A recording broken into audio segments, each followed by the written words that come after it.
If I ask you for your love, would you send it to me? I don't think you would. It's not that you wouldn't, girl.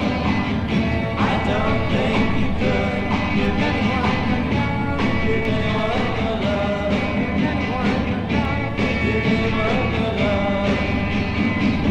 I got to find out, girl. I just gotta try. I was made without that love. This man's gotta die. Give me your love. Acid Archives Diaries are back, at least with me, that is. A bit of a lull right now out there in the VC, so I figured I'd bring it back here with a classic, one that's put right on the cover of the Acid Archives, and it is Mystery Meat, called Profiles from 1968. Alright, so yeah, here it is. Not an original copy, but we are listening to side B of Profiles by Mystery Meat from 1968. It's right on the cover there of the Acid Archives Diaries. And we're listening to side 2. In my mind, side 2 is a little better. Actually sounds a little better to me. I'm not sure what that is. Or, you know, the recording quality is.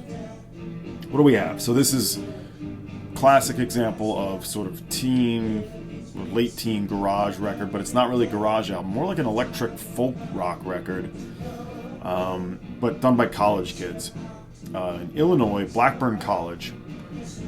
And it was basically just a studio project, a bunch of kids that were sort of friends and were into music, and they had access to like a basement, and they set up recording gear, to make a long story short, and they recorded in this basement of Blackburn College. And you know, it was just a vanity project, something fun, and they played one gig at the college. There's a great interview, which I will link below, from just last year, in fact, which really gives the whole story of this band. I don't know if there was any other story about this band previously, but it's the first thing I read. And here we have the Shadox reissue. The original copy is on, like I showed you the labels, that's a reproduction of the RCA Custom division, Director Records, or their custom label. But this is the Shadox reissue, the only reissue that's come so far, and this has actually always been expensive, and it's still about the same price. I definitely had to pay up a bit to get it. It hasn't come down at all. In fact, it's gone up a little bit. You're hearing right now it sounds like a theremin, or it might be part of the Farfisa organ, but it's mainly this garage. That never comes back, by the way. They just threw that in towards the end. It seems like maybe they didn't like where that was going. But there's that one moment where it sounds like they're about to freak out with like a synth, or like a organ freak out, or like a Moog, or a theremin freak out. But that gets cut off there. So yeah, that was Don't Take Me. But we're listening, because I said we're listening to side 2. All original songs. Now it certainly has the charm or the sort of feel of like the Box or Index, that sort of lo-fi, but I wouldn't call this garage. Like the Index is definitely more of a garage record. And the Box is definitely more on the pop side, like this.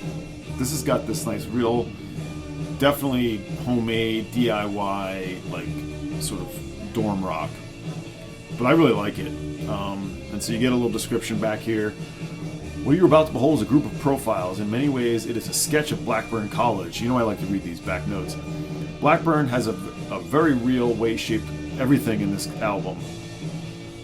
Blackburn has, in a very real way, shaped everything in this album, from the artwork on the cover to the organ passage of the selections. Obviously, lots of organ. But the real profiles of the 5 young men who sang and played their hearts out to make this LP. For a while, they were able to keep apart from the world of COG, Hudson Hall, the work committee, and Mama Z to produce this effort. But even apart from the college, each of them knew that without its presence, this recording would not have been possible.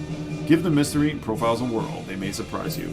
So they made up 100 copies. The one band member who's interviewed, I believe, I think it was Dick Leininger, the book, or it was Wayne Joplin, maybe, I forget.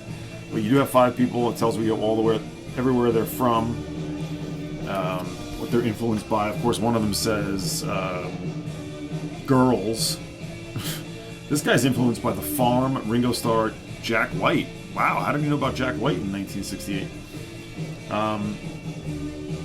And George Saunders? What? But no, they were certainly just college kids having fun. They made this one thing.